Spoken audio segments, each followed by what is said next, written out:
Hello and welcome to the Farmed Animal Disease Program webinar. Thank you for joining us today.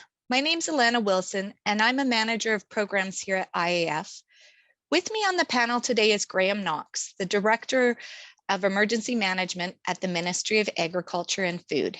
He's here to assist you with any technical questions you may have at the end of the session.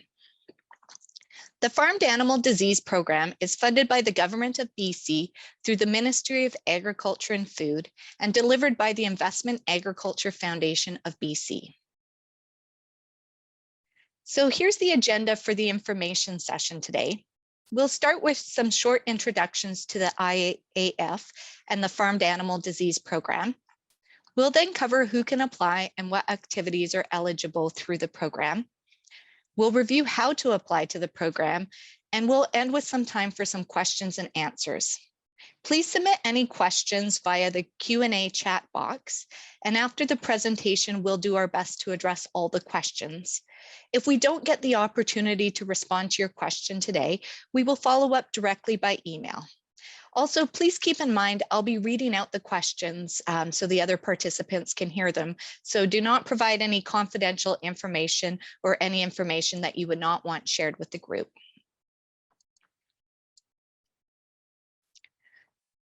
So IAF delivers programs and services to support a thriving agriculture and agri-food industry in British Columbia.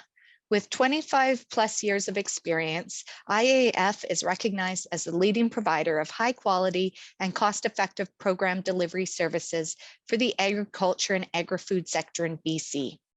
Since 1996, we've delivered more than $250 million to industry on behalf of the provincial and federal governments. The Farmed Animal Disease Program provides funding to the BC livestock and poultry industry to invest in planning, preparedness, prevention, and mitigation for federal or provincial regulated diseases or significant emerging farmed animal diseases. The program provides up to $250,000 for planning projects and up to $500,000 for preparedness, prevention, and mitigation projects.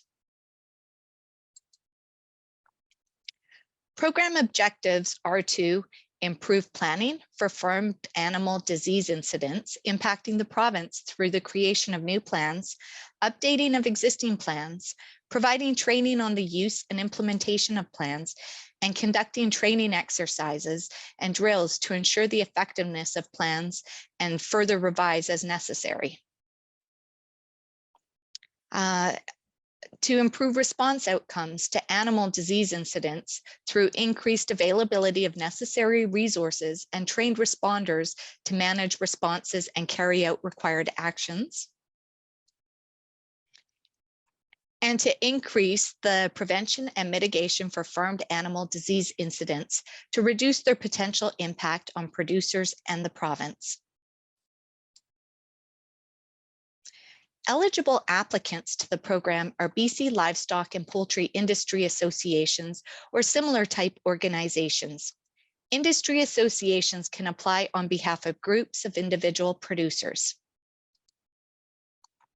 Legal entities from BC livestock or poultry sectors that are not represented by an industry association are also eligible when applying on behalf of a group of individual producers. Eligible activities and expenses are organized into 3 streams. Stream 1 is planning. Eligible activities include hiring staff or contractors to conduct planning activities, development or revision of an animal disease or hazard specific plan, and training in the activation of the plan and exercising of plans. Stream 2 is for preparedness, and eligible activities in this stream are procurement, that would be the purchase, rent, lease of equipment for response, contracting out response activities, training and exercising to utilize existing or required response equipment, and research of response options, including or methods, including procuring scientific, academic, or other research specialists to conduct research or advance new methods for improved disease outbreak response. Stream 3 is for the prevention and mitigation, and this stream can support research of prevention or mitigation strategies, including procuring scientific, academic, or other research specialists to conduct research or advance new methods for prevention or risk reduction, and mitigation and biosecurity practices to reduce the risk of disease incursion or spread. For a list of ineligible participants in activities, please visit iafbc.ca/FAD. Funding limits are set per stream per project.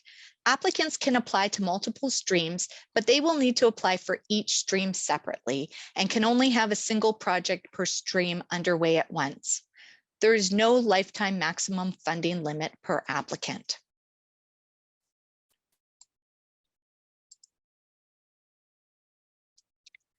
Applications to this program are online through the IAF client portal. The first step is to create an account. You'll create a personal profile with your name and email information. The second step is for organization registration. The information that you'll need to input includes name, contact details, the type of organization, your BCID or CRA numbers, and a primary contact for your project. The third step is to apply to the FAD program for funding. When applying for the program, you'll need to include your applicant type, sector representation, project start and end dates, the animal disease or hazard information for your project. You'll select project activities from the eligible activities list and provide a description of key activities, including who will undertake the work and the timeline. You'll be able to provide information on how your program aligns with program priorities, as well as your funding request. You'll also be asked to upload a project budget and can upload other supporting materials through the online system. Please visit our website at ifbc.ca/client-portal-support for tutorial videos on how to sign up for the portal, register your organization, and apply for program funding. Applications to the program will be accepted on an ongoing basis until funding is committed. Applications received up to these dates will be reviewed and processed in batches, and funding decisions will be based on the priorities provided by the Ministry of Agriculture and Food and available program funds. Successful projects will be notified and can start 1 month after the review date. For example, applications received up to May 23rd will be notified of decisions and can begin their projects on or after June 23rd. Expenses incurred prior to the start date will not be retroactively approved. And please see the program webpage for these dates. And we'll also be adding more dates as required pending available funds. The program is open to all eligible applicants. However, we've worked with the Ministry of Agriculture to identify funding priorities which will be used to prioritize projects for funding. The full prioritization list can be found on the program webpage, iafbc.ca/FAD, so I'll just provide an overview here. The first prioritization criteria across all 3 funding streams is that the application is focused on avian influenza, foot and mouth disease, or African swine fever. A second criteria for all streams is that the application includes an evaluation of if and how the outputs generated from the project could be deployed to support preparedness for other pathogens, hazards, and/or in other commodities. There's further criteria specific to the type of application that you're developing, and we'd recommend you review these criteria as they will help guide what considerations should go into your planning, preparedness, or prevention project. And again, this information can be found on our website. So we'll now address some of the questions we've received. Please ask your question in the Q&A section of the session now. A reminder, if we don't get an opportunity to address your question in this session, we'll reach out by email directly. And you can also send us a question after the session to fad@iafbc.ca. And also, please keep an eye on the FAQ section of the program webpage, as we'll be adding additional information there as needed. Okay. So the first question that we've received here is an agritech or biotech group, research group, not university eligible to apply?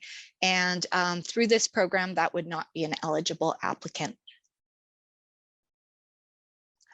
The next question we received is, besides the prioritized diseases, will the program consider other diseases such as poultry diseases? And yes, the program will consider other diseases that are recognized through the province and CFIA regulated diseases. I'm not sure, Graham, if you've got anything else to add to that. However, avian influenza projects would be prioritized based on the program prioritization criteria. Yeah, so just building on that. So the focus or the priority is those 3 diseases mentioned, but other provincially or federally reportable diseases would also be considered.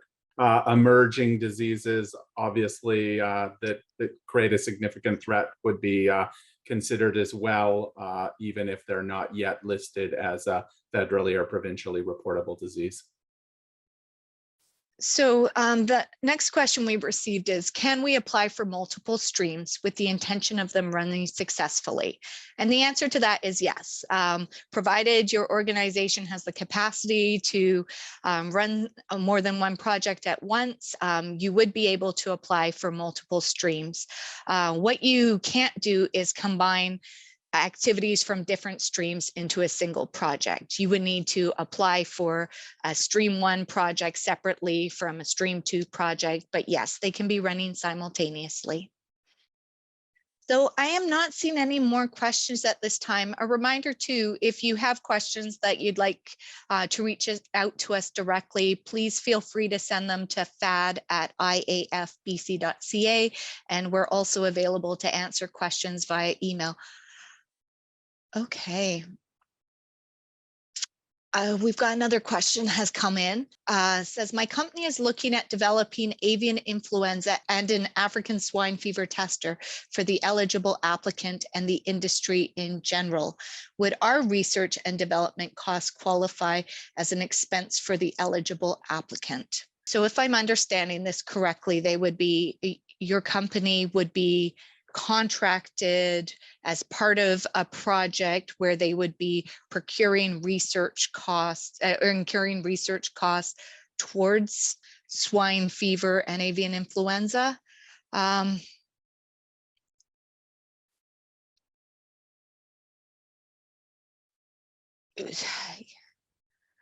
Graham, I'm not sure if you want to wade into how far down into the research and development costs the program would be able to support within those funding envelopes.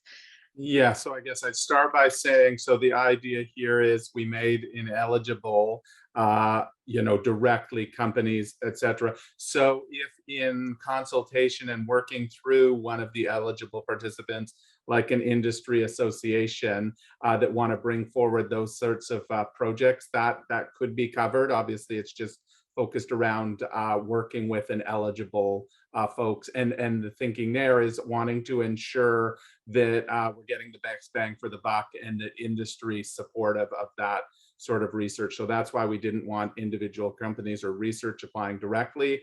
And then another thing to keep in mind is, one of the things we want to make sure is anything that's being put forward is something that fits within the current regulations. So just like, for instance, an example would be if it's a destruction technique that has been ruled out by a regulatory agency, we're probably not looking to support that.